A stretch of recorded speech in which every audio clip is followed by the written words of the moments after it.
Assalamualaikum warahmatullahi wabarakatuh. Perkenalkan, saya Nani Herawati dengan NPM 19120111139. Pada video kali ini, saya akan menjelaskan mengenai kebijakan penanggulangan kejahatan dalam rangka memenuhi nilai pada mata kuliah Politik Hukum Pidana dengan dosen pengampu Ibu Emilia Susanti, SMH. Dalam materi kali ini terbagi ke dalam 5 sub, yakni yang pertama, kebijakan penanggulangan kejahatan, yang kedua, kebijakan penal dalam penanggulangan kejahatan, yang ketiga, keterbatasan hukum pidana dalam penanggulangan kejahatan, yang keempat, kebijakan non-penal penanggulangan kejahatan, dan yang kelima, pendekatan integral dalam penanggulangan kejahatan. Kemudian, langsung saja kita pada ke materi pertama, yakni tentang kebijakan penanggulangan kejahatan. Secara harfiah, kata kebijakan berasal dari bahasa Belanda, yakni politik, yang berarti politik, dan bahasa Inggris policy, yang berarti kebijakan. Dalam hal ini, kebijakan yang dimaksud meliputi kebijakan politik kriminal, kebijakan politik sosial, juga kebijakan integral atau sistematik dalam penanggulangan kejahatan. Kemudian terdapat 3 arti kebijakan kriminal menurut Prof. Sudarto, yakni dalam arti sempit, dalam arti luas, dan dalam arti paling luas. Yang pertama, dalam arti sempit, ialah keseluruhan asas dan metode yang menjadi dasar dari reaksi terhadap pelanggaran hukum yang berupa pidana. Kemudian yang kedua, dalam arti luas, ialah keseluruhan fungsi dari aparatur penegak hukum, termasuk di dalamnya cara kerja dari pengadilan dan polisi. Kemudian yang ketiga, dalam arti paling luas, yang beliau ambil dari Jorgen Jepsen, ialah keseluruhan kebijakan yang dilakukan melalui perundang-undangan dan badan-badan resmi yang bertujuan untuk menegakkan norma-norma sentral dari masyarakat. Dalam hal menanggulangi kejahatan, itu artinya kita juga melaksanakan politik kriminal, yaitu mengadakan pemilihan dari sekian banyak alternatif mana yang paling efektif dalam upaya penanggulangan kejahatan. Dalam hal ini, terdapat 2 sarana penanggulangan kejahatan, yang diantaranya pertama, sarana non-penal, dan kedua, sarana penal. Sarana non-penal yaitu sarana yang menitikberatkan pada pencegahan atau preventif dalam hal menanggulangi kejahatan. Sementara sarana penal adalah sarana yang menitikberatkan kepada penindasan atau pemberantasan atau penumpasan atau dalam arti lain upaya represif. G. Peter Hobnagels berpendapat bahwa penanggulangan kejahatan atau criminal policy meliputi 3 hal, yakni yang pertama, mempengaruhi pandangan masyarakat mengenai kejahatan atau influencing view of society on crime and punishment. Yang kedua, penerapan hukum pidana atau criminal laws application. Yang ketiga, pencegahan tanpa pidana atau preventive without punishment. Pada pokoknya, pencegahan dan penanggulangan kejahatan harus dilakukan dengan pendekatan integral. Artinya, tidak harus selalu menggunakan sarana penal, akan tetapi dapat juga menggunakan sarana non-penal untuk mendapatkan hasil yang rasional, yaitu dalam arti memenuhi rasa keadilan dan daya guna, yang merupakan cara yang digunakan efektif, tepat guna, dan biaya yang dikeluarkan sesuai dengan yang diharapkan. Kemudian kita memasuki materi yang kedua, yakni terkait kebijakan penal dalam penanggulangan kejahatan. Secara etimologi, kebijakan dapat diartikan sebagai rangkaian konsep dan sistem yang menjadi garis besar dan dasar rencana dalam pelaksanaan suatu pekerjaan, kepemimpinan, dan cara bertindak, atau maksud sebagai garis pedoman untuk manajemen dalam usaha mencapai sasaran garis haluan.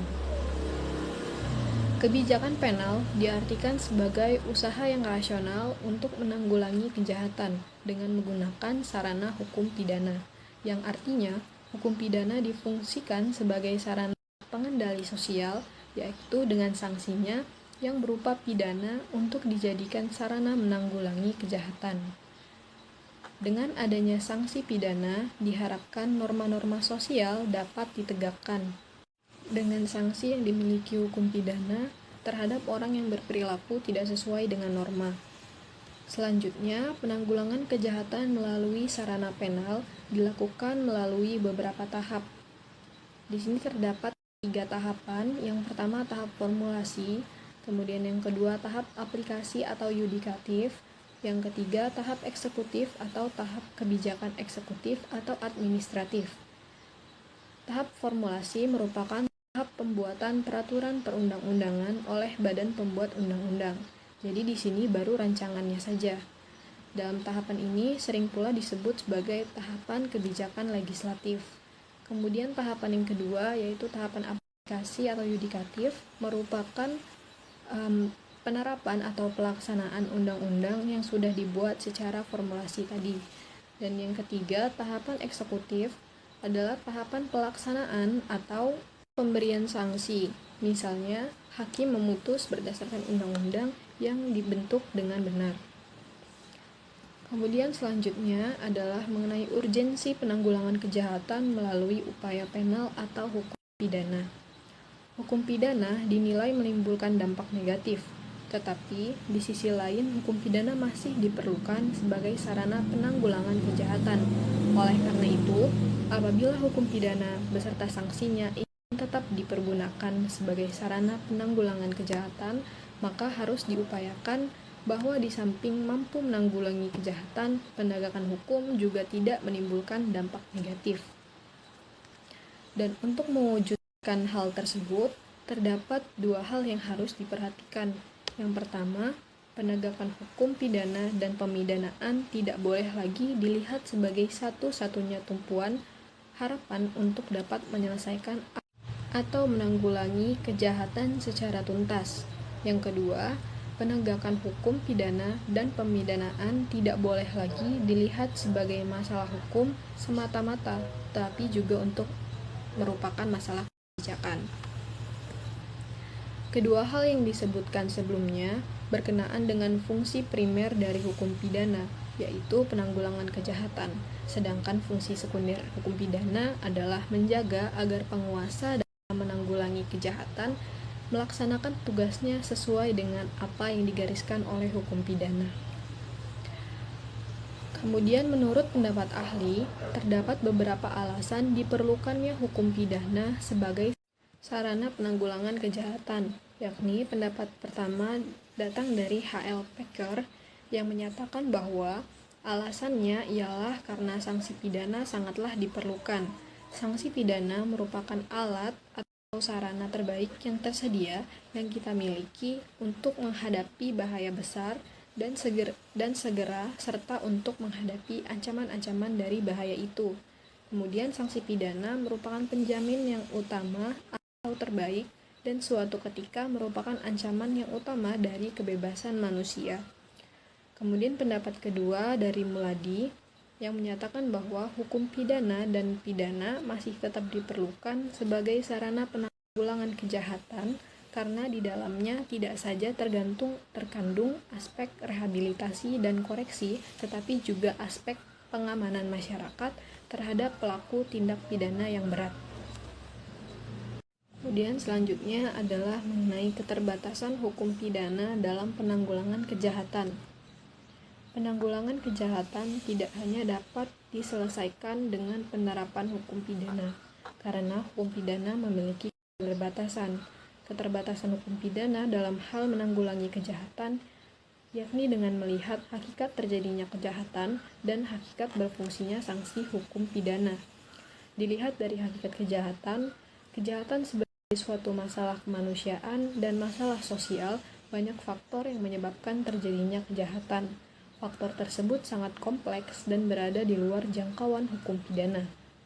Hal tersebut dikarenakan perkembangan kehidupan manusia yang terus berkembang, maka kejahatan pun semakin harinya juga semakin kompleks, dan tidak jarang hukum positif atau hukum pidana sebagai alat kontrol sosial belum siap untuk mencegah dan membatasi kejahatan, sehingga sangat wajar jika hukum pidana memiliki keterbatasan kemampuan dalam hal menanggulangi kejahatan.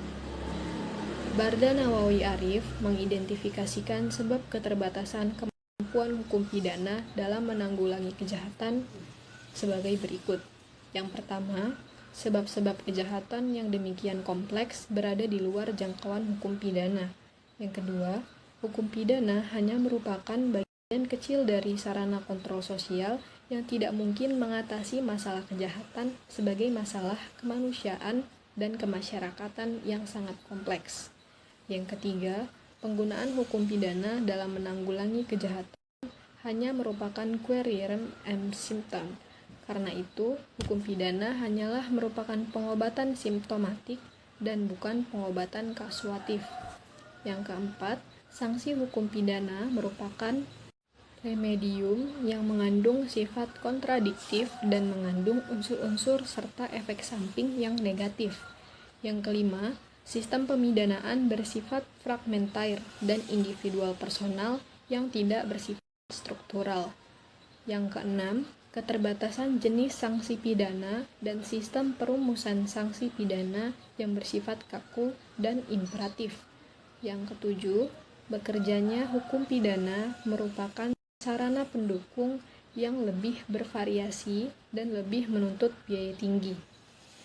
Kemudian materi selanjutnya adalah mengenai kebijakan non-penal dalam menanggulangi kejahatan. Kebijakan penanggulangan kejahatan yang ada di dalam masyarakat tidak hanya dapat ditanggulangi melalui sarana hukum pidana saja. Hal ini dikarenakan keterbatasan-keterbatasan yang ada dalam hukum pidana. Misalnya, suatu jenis kejahatan baru dapat ditanggulangi oleh hukum pidana apabila sudah dijadikan sebagai tindak pidana sebagai konsekuensi atas dianutnya asas legalitas formal, yang termaktub dalam pasal 1 ayat 1 KUHP. Atas hal tersebut, penanggulangan kejahatan juga harus dilakukan melalui sarana-sarana di luar hukum pidana atau non-penal policy. Upaya penanggulangan secara non-penal policy lebih menitik beratkan pada pencegahan sebelum terjadinya kejahatan dan secara tidak langsung dilakukan tanpa menggunakan sarana pidana atau hukum pidana. Dalam hal menanggulangi kejahatan melalui non-penal, terdapat dua cara atau upaya yang dapat dilakukan.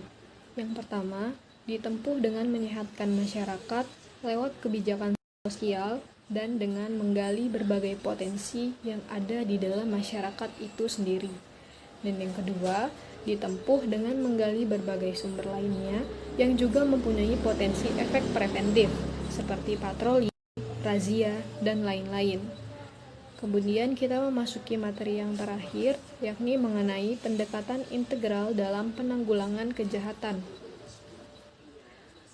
Pendekatan integral atau keterpaduan adalah kebijakan menyeluruh berkaitan pencegahan dan peradilan pidana melalui kebijakan pembangunan dan kebijakan kriminal yang rasional secara penal dan non-penal, yang mempertimbangkan sebab-sebab kejahatan secara seimbang dari aspek struktural, aspek ekonomi, aspek politik, sosial, budaya, dan hak asasi manusia yang didasarkan etika dan moralitas bangsa. Untuk itu, kebijakan pencegahan kejahatan selain dilakukan melalui pembangunan yang tepat dan menunjang efektivitas bekerjanya hukum melalui kebijakan legislatif, dengan meningkatkan beberapa upaya. Yang pertama, meningkatkan substansi atau perundang-undangan. Yang kedua, meningkatkan kualitas struktur hukum atau kelembagaan, termasuk di dalamnya lembaga hukum, penegak hukum, dan infrastruktur. Dan yang ketiga, peningkatan kualitas budaya hukum yang menjadi seluruh masyarakat pendukung hukum agar sadar dan taat hukum. Baiklah, cukup sekian presentasi saya mengenai kebijakan penanggulangan kejahatan dalam rangka memenuhi nilai tugas pada mata kuliah Politik Hukum Pidana. Mohon maaf apabila terdapat kesalahan dalam hal penyampaian dan pengucapan. Saya akhiri. Wassalamualaikum warahmatullahi wabarakatuh.